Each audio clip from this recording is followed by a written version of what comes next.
السلام علیکم ورحمۃ اللہ وبرکاتہ۔ الحمدللہ آج ہم 10واں پارہ شروع کرنے لگے ہیں۔ سورہ انفال چل رہی ہے، جنگ بدر کے واقعات ہیں۔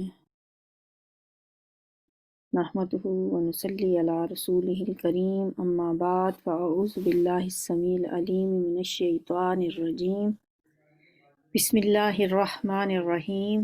رب اشرح لی صدری ویسر لی امری واحلل عقدۃ من لسانی یفقہوا قولی، رب یسر ولا تعسر وتمم بالخیر۔ بسم اللہ الرحمن الرحیم۔ وَاعْلَمُوا أَنَّمَا غَنِمْتُم مِّن شَيْءٍ فَأَنَّ لِلَّهِ خُمُسَهُ وَلِلرَّسُولِ وَلِذِي الْقُرْبَىٰ وَالْيَتَامَىٰ وَالْمَسَاكِينِ وَابْنِ السَّبِيلِ۔ وَاعْلَمُوا اور جان لو، تمہیں معلوم ہونا چاہیے کہ جو کچھ مال غنیمت تم نے حاصل کیا ہے اس کا 5واں حصہ اللہ اور اس کے رسول صلی اللہ علیہ وآلہ وسلم اور رشتہ داروں اور یتیموں، مسکینوں اور مسافروں کے لیے۔ اس سے پہلے جب سورہ انفال سٹارٹ ہوتی ہے تو اللہ تعالیٰ نے فرما دیا تھا کہ مال غنیمت کے بارے میں یہ پوچھتے ہیں تو انہیں بتا دو کہ مال غنیمت تو اللہ اور اس کے رسول کا مال ہے۔ اب اس کے بعد تقریباً 40 آیات کے بعد اب غنیمت کے احکامات دیے جا رہے ہیں کہ وہ مال غنیمت کس کو ملے گا۔ اس کا 5واں حصہ تو اللہ اور اس کے رسول کا ہے، یعنی اسے تو مال غنیمت میں جمع کروا دیا جائے۔ اگر تم ایمان لائے ہو اللہ پر اور اس چیز پر جو فیصلے کے دن یعنی دونوں فوجوں کی بھیڑ کے دن ہم نے اپنے بندے پہ نازل کی تھی، وہ کیا چیز ہے؟ اگر تم اللہ پہ ایمان لائے ہو اور اس چیز کو مانتے ہو، وَمَا أَنزَلْنَا عَلَىٰ عَبْدِنَا یوم الفرقان یوم التقى الجمعان، جس دن دونوں جماعتیں ملیں، دونوں جماعتوں کا آمنا سامنا ہوا، اس دن جو اللہ نے اپنے بندے پہ جو کچھ نازل کیا تھا اس کو مانتے ہو؟ وہ کیا تھا؟ وہ تائید، وہ مدد جو اللہ نے فرشتوں کے ذریعے دشمن پہ جو تمہیں غلبہ عطا فرمایا، اگر تم اس پہ ایمان رکھتے ہو تو پھر اس بات کو بھی بخوشی قبول کر لو۔ واللہ علی کل شیء قدیر، اور اللہ ہر چیز پر قادر ہے۔ اذ انتم بالعدوۃ الدنیا وہم بالعدوۃ القصویٰ والرکب اسفل منکم۔ اور پھر جنگ بدر کے واقعات کی طرف رخ ہوتا ہے کہ یاد کرو وہ وقت جب تم وادی کے اس جانب تھے اور وہ دوسری جانب پڑاؤ ڈالے ہوئے تھے، یعنی دشمن کی فوج دوسری طرف تھی اور تم اس طرف تھے۔ والرکب اسفل منکم، اور قافلہ تم سے نیچے ساحل کی طرف تھا۔ کون سا قافلہ؟ ابو سفیان کا قافلہ، جو نیچے کی طرف سے ساحل کے ساتھ ساتھ جو بدر کی طرف سے رستہ، عام راستہ جو جاتا تھا مکہ کی طرف، اس کو چھوڑ کے وہ رستہ بدل کے ساحل کی طرف سے نکل گیا۔ اگر کہیں پہلے سے تمہارے اور ان کے درمیان مقابلے کی قرارداد ہو چکی ہوتی تو تم ضرور اس موقع پر پہلو تہی کر جاتے۔ اب یہاں مولانا مودودی نے جو ترجمہ اس کا کیا ہے وہ یہ کہتے ہیں کہ اگر تم میں اور اہل مکہ کے درمیان پہلے سے جنگ طے ہوتی تو جو تمہاری دونوں کی قوت میں جو ڈفرنس تھا اس کی بنا پہ شاید تم پہلو تہی کر جاتے، لیکن اس کا ایک مفہوم یہ بھی کیا گیا ہے کہ جس طرح اللہ نے تم دونوں کو عین وقت پہ ایک دوسرے کے آمنے سامنے لا کھڑا کیا، ایسا تو اگر کبھی تم باہمی معاہدے کے تحت بھی پہنچتے تو بھی تم اتنا ان ٹائم آمنے سامنے نہ ہو سکتے تھے۔ وَلَوْ تَوَاعَدْتُمْ، اگر تم نے کہیں پہلے سے ہی ایک قرارداد طے کی ہوئی ہوتی، مقابلے کا ایک دن متعین کیا ہوتا، لَاخْتَلَفْتُمْ فِی الْمِیعَاد، تو بھی تم اس میعاد میں کو پورا نہ کر پاتے، لیکن اللہ دونوں کو ایسے آمنے سامنے لے آیا۔ کیوں؟ وَلَٰكِن لِيَقْضِيَ اللَّهُ أَمْرًا كَانَ مَفْعُولًا۔ یہ جو کچھ پیش آیا وہ اس لیے تھا کہ جس بات کا فیصلہ اللہ کر چکا تھا اسے ظہور میں لے آئے، تاکہ جسے ہلاک ہونا ہے وہ دلیل روشن کے ساتھ ہلاک ہو، اور جسے زندہ رہنا ہے وہ دلیل روشن کے ساتھ زندہ رہے۔ یقیناً اللہ سننے اور جاننے والا ہے۔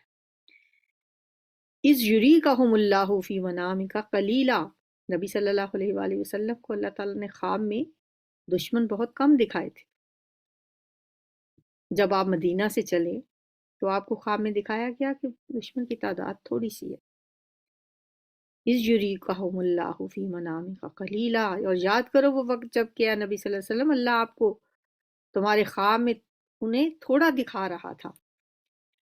اگر کہیں وہ تمہیں ان کی تعداد زیادہ دکھا دیتا تو ضرور تم لوگ ہمت ہار جاتے اور لڑائی کے معاملے میں جھگڑا شروع کر دیتے۔ لوگ کہتے کہ موت کے منہ میں جانے کا کوئی فائدہ نہیں، لیکن اللہ ہی نے اس سے تمہیں بچایا۔ وَلَٰكِنَّ اللَّهَ سَلَّمَ إِنَّهُ عَلِیمٌ بِذَاتِ الصُّدُورِ، یقیناً وہ سینوں کا حال تک جانتا ہے۔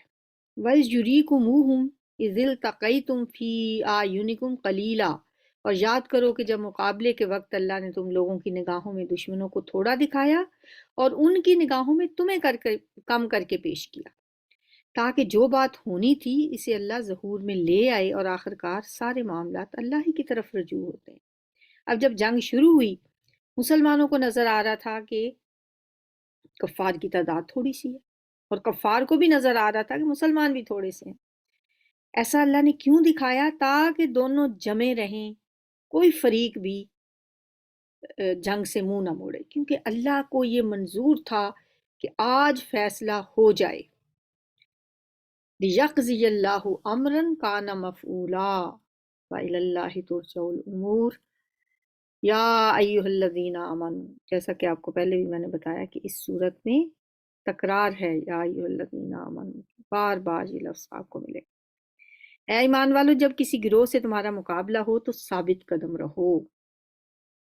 اب میں نے بتایا تھا نا کہ یا ایھا الذین آمنوا کے الفاظ جو ہیں ان کے ساتھ اللہ تعالیٰ نے اصول بتائے ہیں کہ جہاد کے اصول کیا ہیں، جہاد میں کن چیزوں کا تمہیں خیال رکھنا ہے، کن چیزوں سے بچنا ہے۔ جیسے پہلا خطاب جو تھا یا ایھا الذین آمنوا کا، وہ آیت نمبر 15 میں تھا، اے ایمان والو جب تم میدان جنگ میں کافروں سے ٹکراؤ تو ان سے پیٹھ مت پھیرو۔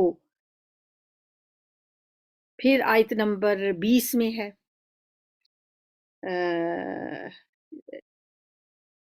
کہ اے ایمان والو اللہ اور اس کے رسول کے حکم کی اطاعت کرو اور اسے سن کر اس سے اعراض نہ کرو۔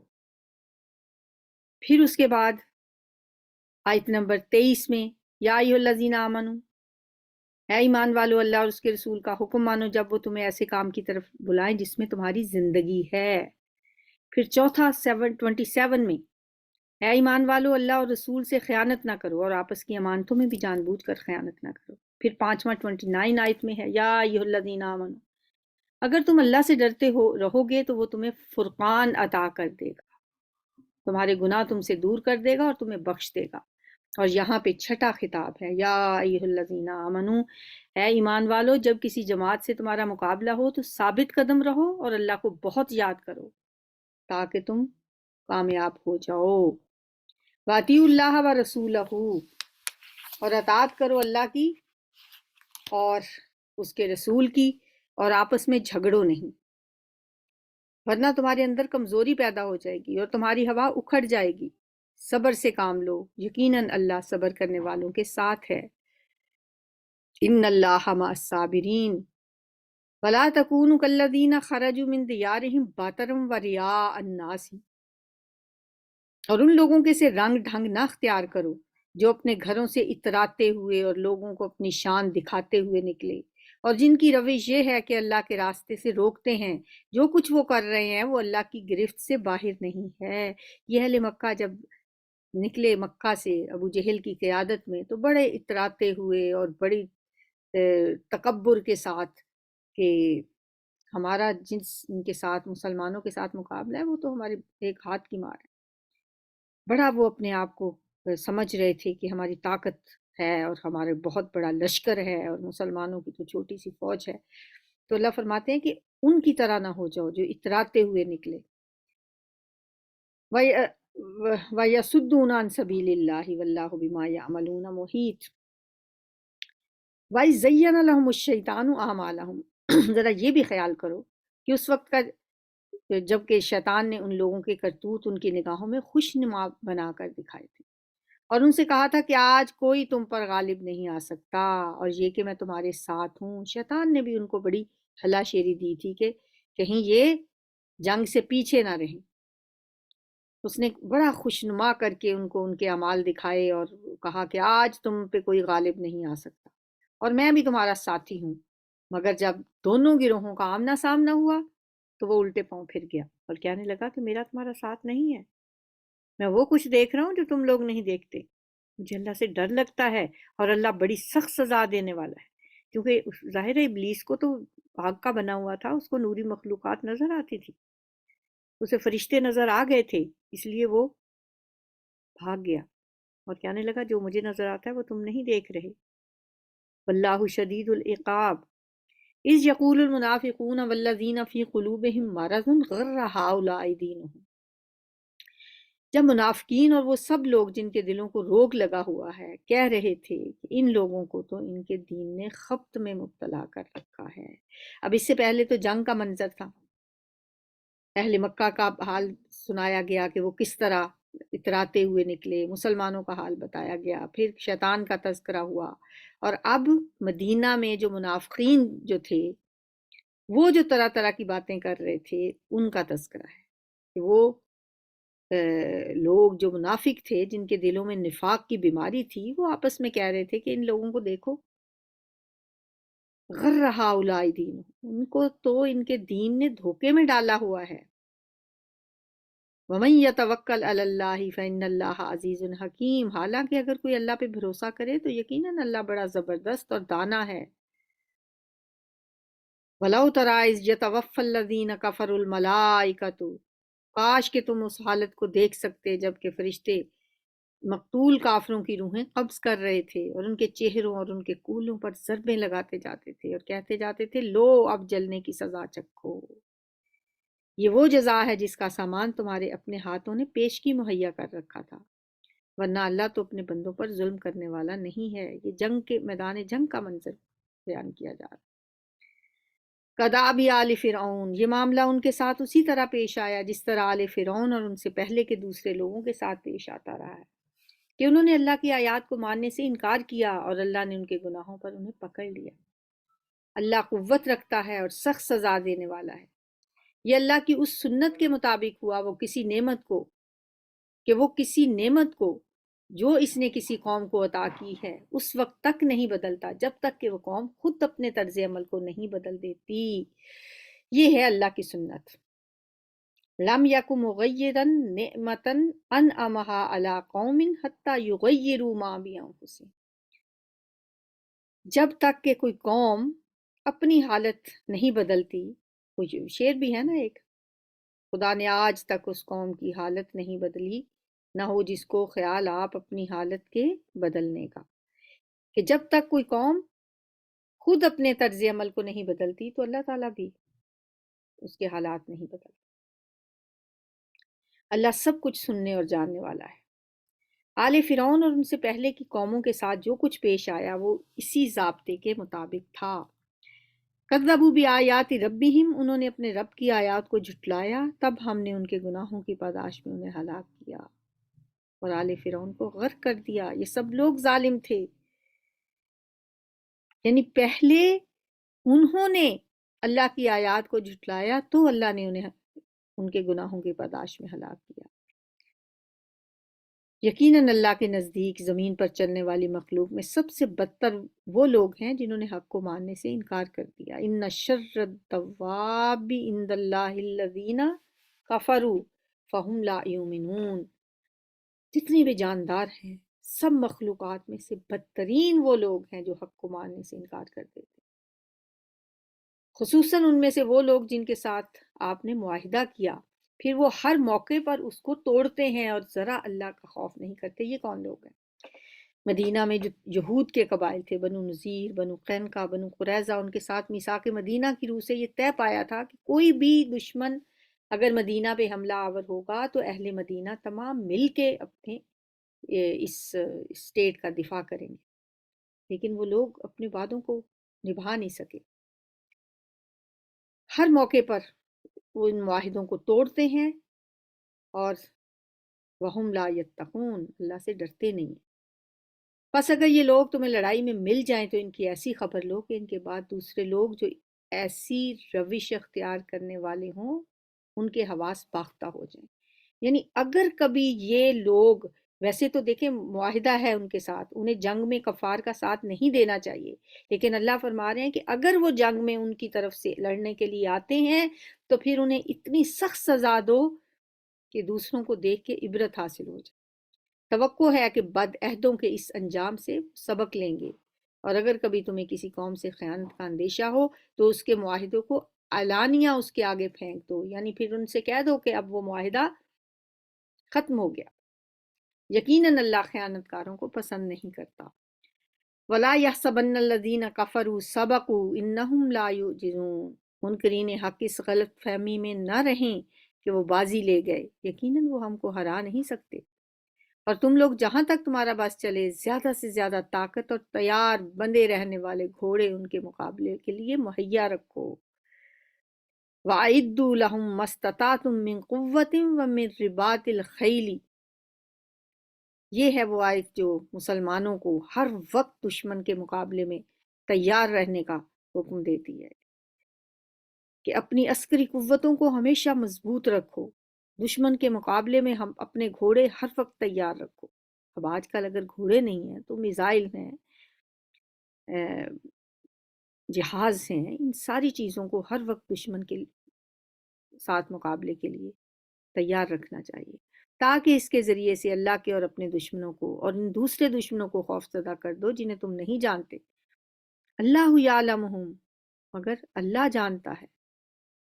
بہت سے لوگ ایسے بھی ہوتے ہیں جن کو آپ نہیں جانتے کہ وہ کون کون آپ کا کہاں کہاں دشمن ہے، مگر اللہ جانتا ہے۔ اللہ کی راہ میں جو کچھ تم خرچ کرو گے اس کا پورا پورا بدل تمہاری طرف پلٹایا جائے گا۔ ساتھ ہی انفاق فی سبیل اللہ کی طرف بھی اشارہ کر دیا، کیونکہ یہ سب چیزیں، یہ گھوڑوں کی تیاری، یہ تیر تلوار، ظاہر ہے اس کے لیے پیسے کی ضرورت ہوتی ہے، تو جہاد بالمال بھی بہت ضروری ہے۔ وَمَا تُنْفِقُوا مِنْ شَيْءٍ فِي سَبِيلِ اللَّهِ يُوَفَّى إِلَيْكُمْ وَأَنْتُمْ لَا تُظْلَمُونَ، اور تمہارے ساتھ ہرگز ظلم نہ ہوگا۔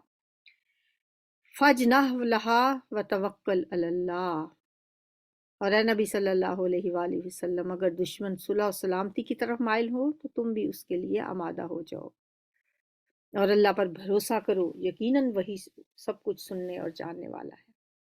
اور اگر وہ دھوکے کی نیت رکھتے ہوں تو تمہارے لیے اللہ کافی ہے، آپ پریشان نہ ہو۔ اگر وہ آپ کے ساتھ کوئی خیانت یا دھوکہ کریں گے فَإِنَّ حَسْبَكَ اللَّهُ هُوَ الَّذِي أَيَّدَكَ بِنَصْرِهِ وَبِالْمُؤْمِنِينَ، وہی تو ہے جس نے اپنی مدد سے اور مومنوں کے ذریعے سے آپ کی تائید کی۔ آپ کے صحابہ کو اللہ نے اتنی محبت آپ کے لیے ان کے دلوں میں ڈالی ہے کہ آپ کے لیے جان قربان تک کرنے کے لیے وہ ہر وقت تیار رہتے ہیں۔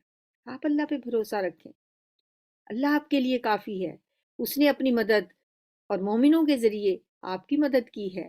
وَالَّذِي أَيَّدَكَ بِنَصْرِهِ وَبِالْمُؤْمِنِينَ، آپ کے صحابہ کے ذریعے اور مومنوں کے دل ایک دوسرے کے ساتھ جوڑ دیے ہیں۔ وَأَلَّفَ بَيْنَ قُلُوبِهِمْ لَوْ أَنفَقْتَ مَا فِي الْأَرْضِ جَمِيعًا مَا أَلَّفْتَ بَيْنَ قُلُوبِهِمْ، یہ جو مسلمان، یہ جو آپس میں ہر وقت لڑتے تھے، یہ سال ہا سال تک ان کے درمیان جنگیں جاری رہتی تھیں، اللہ نے ایسی ان کے دل جوڑے ہیں، ایسی ان کے دلوں میں الفتیں پیدا کی ہیں کہ اگر آپ روئے زمین کی ساری دولت بھی خرچ کر دیتے تو ان لوگوں کے دل نہیں جوڑ سکتے تھے، مگر وہ اللہ ہے جس نے ان لوگوں کے دل جوڑے، یقیناً وہ بڑا زبردست اور دانا ہے۔ انہ عزیز حکیم، یا ایہا النبی حسبک اللہ، اے نبی صلی اللہ علیہ وسلم آپ کے لیے اللہ ہی کافی ہے۔ ومن اتبعک من المؤمنین، اور جو لوگ آپ کے پیروکار ہیں اہل ایمان میں سے، ان کے لیے بھی اللہ ہی کافی ہے۔ یا ایہا النبی حرض المؤمنین علی القتال، اے نبی صلی اللہ علیہ وآلہ وسلم مومنوں کو جنگ پر ابھاریے۔ اگر آپ میں سے 20 آدمی صبر کرنے والے ہوں گے تو وہ 200 پر غالب آئیں گے، اور اگر 100 آدمی ایسے ہوں تو منکرین حق میں سے 1000 آدمیوں پر بھاری رہیں گے، کیونکہ وہ ایسے لوگ ہیں جو سمجھ نہیں رکھتے۔ بِأَنَّهُمْ قَوْمٌ لَا يَفْقَهُونَ۔ اچھا، یفقہون کا جو لفظ ہے نا، سمجھ نہیں رکھتے، حقیقتاً یہ اس کا مفہوم ہے کہ ان کا موریل ہائی نہیں ہے۔ آج کل جو ایک ٹرم یوز کی جاتی ہے نا کہ فوج کا موریل ہائی ہونا چاہیے، تو وہ جو دشمن حق ہیں اس وجہ سے آپ کا ایک ایک آدمی ان کے 10 پہ بھاری ہے، کیونکہ وہ اندر سے کمزور ہے، ان کا موریل ڈاؤن ہے۔ الآن خفف اللہ عنکم، اب اللہ نے تخفیف کر دی، اب اللہ نے تمہارا بوجھ ہلکا کر دیا، اور اسے معلوم ہوا کہ ابھی تم میں کمزوری ہے۔ پس اگر تم میں سے 100 آدمی صبر کرنے والے ہوں تو وہ 200 پر، اور 1000 آدمی ایسے ہوں تو 2000 پر اللہ کے حکم سے حاوی ہوں گے۔ یہ دراصل جنگ بدر جب ہوئی ہے 2 ہجری میں، یہ شروع کا ہی زمانہ ہے نا، ابھی ہجرت کیے مسلمانوں کو دوسرا سال تھا۔ لوگ جو مسلمان ہو رہے تھے وہ نئے نئے مسلمان ہوئے تھے، ابھی ان کی وہ تربیت بھی نہیں ہوئی تھی، ابھی ان کے اندر وہ چیز چونکہ نہیں تھی اتنی کہ نبی صلی اللہ علیہ وسلم کی صحبت میں رہ کے جو انہوں نے سیکھنا تھا، اس لیے فرمایا کہ چونکہ ابھی تمہارے اندر کمزوری ہے، اس لیے اب اگر تم میں سے 100 آدمی بھی 100 آدمی 200 پر بھی اگر 200 آدمی کے ساتھ بھی مقابلہ کرتے ہیں تو وہ بھی کافی ہے، اور ان کو اگر ان سے دگنی تعداد دشمن کی ہو تو انہیں اس کے لیے تیار رہنا چاہیے۔ واللہ مع الصابرین، اور اللہ ان لوگوں کے ساتھ ہے جو صبر کرنے والے ہیں۔ ما کان لنبی ان یکون لہ اسرا حتی یسخن فی الارض، کسی نبی کے لیے یہ بات زیب نہیں دیتی کہ اس کے پاس قیدی ہوں جب تک کہ وہ زمین میں دشمنوں کو اچھی طرح کچل نہ دے۔ تم لوگ دنیا کے فائدے چاہتے ہو، حالانکہ اللہ کے پیش نظر آخرت ہے، اور اللہ غالب اور حکیم ہے۔ اب یہ تو جنگ جو صورت ہے نا محمد صلی اللہ علیہ وسلم، اس صورت میں مسلمانوں کو یہ اجازت تو مل گئی تھی کہ وہ قیدیوں سے معاوضہ لے سکتے ہیں، فدیہ لے کے ان کو چھوڑا جا سکتا ہے، یہ تو اس میں اجازت تو تھی۔ لیکن یہاں پہ جب مسلمان 70 کو مار کے اور 70 کو قیدی بنا کے لے کے آئے، اور پھر نبی صلی اللہ علیہ وآلہ وسلم نے مشورہ کیا صحابہ سے کہ ان کے ساتھ کیا کیا جائے، تو مختلف صحابہ کی طرف سے مختلف قسم کی آراء ملیں۔ حضرت عمر تو چاہتے تھے کہ ان کو فوراً ان کی گردنیں اڑا دینی چاہیے، کسی کو زندہ نہیں رہنا دینا چاہیے، لیکن نبی صلی اللہ علیہ وآلہ وسلم نے، حضرت ابو بکر صدیق کی رائے یہ تھی کہ ان کو چھوڑ دینا چاہیے، فدیہ لے کے چھوڑ دینا چاہیے، لہٰذا آپ صلی اللہ علیہ وآلہ وسلم نے فدیہ لینے والی جو مشورہ تھا اسے قبول کیا، اور اس طرح ان سے فدیہ لے کے ان کو چھوڑ دیا گیا، اور جو لوگ فدیہ نہیں دے سکتے تھے ان کو کہا گیا کہ وہ ہمارے بچوں کو لکھنا پڑھنا سکھا دیں، تو وہی ان کا معاوضہ قرار پایا۔ لیکن اللہ کو یہ بات پسند نہیں آئی، اس لیے کہ وہاں جو اجازت تھی کہ فدیہ لے کے چھوڑنے والی، تو اس میں یہ تھا کہ حتی یسخن فی الارض، یہاں تک کہ وہ زمین میں دشمنوں کو اچھی طرح کچل نہ دیں، اور ابھی تو یہ پہلی جنگ تھی، بدر کی جنگ، ابھی کفار کی طاقت ٹوٹی تو نہیں تھی، تو اس لیے اللہ تعالیٰ نے فرمایا کہ تم لوگ دنیا کے فائدے چاہتے ہو، تریدون عرض الدنیا واللہ یرید الآخرہ، حالانکہ اللہ کے پیش نظر آخرت ہے اور اللہ غالب اور حکیم ہے۔ اگر اللہ کا نوشتہ پہلے نہ لکھا جا چکا ہوتا تو جو کچھ تم لوگوں نے لیا ہے اس کی پاداش میں تم کو بڑی سزا دی جاتی۔ بس جو کچھ تم نے مال حاصل کیا ہے اسے کھاؤ کہ وہ حلال ہے اور پاک ہے، اور اللہ سے ڈرتے رہو، یقیناً اللہ درگزر کرنے والا اور رحم فرمانے والا ہے۔ تو ظاہر ہے آخر میں اللہ تعالیٰ نے معاف تو کر دیا، لیکن اللہ تعالیٰ کو یہ بات پسند نہیں آئی۔ یا ایھا النبی قل لمن فی ایدیکم من الاسریٰ، اے نبی صلی اللہ علیہ وسلم تم لوگوں کے قبضے میں جو قیدی ہیں ان سے کہو اگر اللہ کو معلوم ہوا کہ تمہارے دلوں میں کچھ خیر ہے تو وہ تمہیں اس سے بڑھ چڑھ کر دے گا جو تم سے لیا گیا ہے، اور تمہاری خطائیں معاف کر دے گا۔ اللہ درگزر کرنے والا ہے اور رحم فرمانے والا ہے۔ لیکن اگر وہ تیرے ساتھ خیانت کا ارادہ رکھتے ہیں تو اس سے پہلے وہ اللہ کے ساتھ بھی خیانت کر چکے ہیں، چنانچہ اسی کی سزا اللہ نے انہیں دی کہ وہ تیرے قابو میں آ گئے۔ اللہ سب کچھ جانتا ہے اور حکیم ہے۔ یعنی اگر ان لوگوں میں کوئی خیر ہوگی تو اللہ انہیں بڑا بڑھ چڑھ کے دے گا، اور پھر ایسا ہی ہوا۔ ان میں سے جو لوگ مسلمان ہوئے اس کے بعد کئی جنگوں میں حصہ لیا، ان بڑے حضرت سہیل بن عمر تھے، ابو جندل کے جو والد تھے وہ بھی قیدیوں میں تھے۔ اچھا یہ بات ذہن میں رکھنی چاہیے کہ جو قیدی تھے غزوہ بدر کے، ایک تو ان قیدیوں میں بہت سے وہ لوگ بھی شامل تھے جو اپنی مرضی سے جنگ لڑنے نہیں آئے تھے، وہ اپنے سرداروں کے دباؤ کی وجہ سے ریلکٹنٹلی شریک ہوئے تھے۔ اور دوسری بات یہ تھی کہ ان میں سے بہت سے لوگ بعض مسلمانوں کے بہت قریبی رشتہ دار تھے، جیسے خود نبی صلی اللہ علیہ وسلم کے چچا حضرت عباس بن عبد المطلب بھی ان قیدیوں میں شامل تھے۔ ان کے بارے میں کہا جاتا ہے کہ وہ ایمان تو پہلے سے لا چکے تھے مگر اس وقت تک انہوں نے اپنے ایمان کا اعلان نہیں کیا تھا۔ روایات میں آتا ہے کہ حضرت عباس جن رسیوں میں بندھے ہوئے تھے ان کے بند بہت سخت تھے، وہ تکلیف کے باعث کرا رہے تھے، تو حضور صلی اللہ علیہ وسلم ان کی آواز سن کے بے چین ہو گئے، مگر آپ نے ان کے لیے کسی رعایت کی خواہش کا اظہار نہیں کیا۔ تاہم جب ان کی تکلیف آپ کی طبیعت پر زیادہ گراں گزری تو آپ نے حکم دیا کہ تمام قیدیوں کے بند ڈھیلے کر دیے جائیں۔ مطلب یہ نہیں کہا کہ میرے چچا کا صرف، کہا سب جو باندھے ہوئے ہیں نا ان کو ڈھیلا کر دیں۔ اسی طرح آپ کے داماد تھے ابو العاص، وہ بھی قید ہو کر آئے تھے، جو آپ کی بیٹی حضرت زینب کے شوہر تھے۔ پھر جب حضرت زینب نے اپنے شوہر کو چھڑانے کے لیے اپنا ہار فدیے کے طور پہ بھیجا تو نبی صلی اللہ علیہ وسلم اس ہار کو دیکھ کے جذباتی ہو گئے، بڑی دقت آمیز صورتحال پیدا ہو گئی تھی۔ آپ نے جب وہ ہار دیکھا تو آپ کی آنکھوں میں آنسو آ گئے۔ حضرت خدیجہ کے ساتھ گزاری ہوئی ساری زندگی آپ کی آنکھوں کے سامنے آ گئی۔ آپ نے فرمایا کہ اگر آپ لوگ اجازت دیں تو یہ ہار واپس کر دیا جائے تاکہ ماں کی نشانی بیٹی کے پاس ہی رہے۔ چنانچہ سب کی اجازت سے وہ ہار واپس کر دیا گیا۔ قیدیوں کے بارے میں یہ بات بھی تھی کہ ان کے ساتھ اکثر مہاجرین کے بہت گہرے خونی رشتے تھے، اس لیے کہ یہ سب لوگ ایک ہی خاندان اور ایک ہی قبیلے سے تھے۔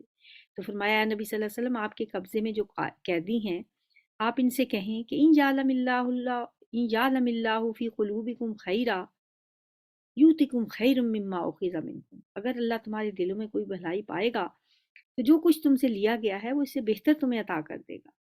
یعنی نیتوں کا معاملہ تمہارے اور اللہ کے درمیان ہے، جبکہ برتاؤ تمہارے ساتھ قانون کے مطابق ہوگا۔ چونکہ تم لوگ جنگ میں کفار کا ساتھ دینے کے لیے آئے تھے، یا بے شک کوئی اگر مسلمان بھی ہو گیا ہو تو اس کا اسلام کا اعتبار نہیں ہے، مطلب کیا نہیں جائے گا۔ یہ نہیں کہ یہ کہا جا رہا ہے کہ وہ جھوٹ بول رہا ہے، چاہے کوئی اپنی خوشی سے آیا یا مجبوراً آیا، کوئی دل میں ایمان لے کر آیا یا کفر کی حالت میں آیا، ان سب باتوں کی حقیقت کو اللہ خوب جانتا ہے۔ وہ یقیناً دلوں کی نیتوں کے مطابق ہی تمہارے ساتھ معاملہ کرے گا، اور جس کے دل میں خیر اور بھلائی پائے گا اس کو بہت بہتر انداز میں بھلائی کا صلہ دے گا۔ وَيَغْفِرْ لَكُمْ، اور وہ تمہارے گناہ بخش دے گا۔ واللہ غفور الرحیم، اور اللہ تعالیٰ بخشنے والا اور رحم فرمانے والا ہے۔ لیکن اگر وہ آپ کے ساتھ خیانت کا ارادہ رکھتے ہیں تو اس سے پہلے وہ اللہ کے ساتھ بھی خیانت کر چکے ہیں، چنانچہ اسی کی سزا اللہ نے انہیں دی کہ وہ آپ کے قابو میں آ گئے۔ اللہ سب کچھ جانتا اور حکیم ہے۔ جن لوگوں نے ایمان قبول کیا اور ہجرت کی اور اللہ کی راہ میں اپنی جانیں لڑائیں اور اپنے مال کھپائے، اور جن لوگوں نے ہجرت کرنے والوں کو جگہ دی اور ان کی مدد کی، وہی دراصل ایک دوسرے کے ولی ہیں۔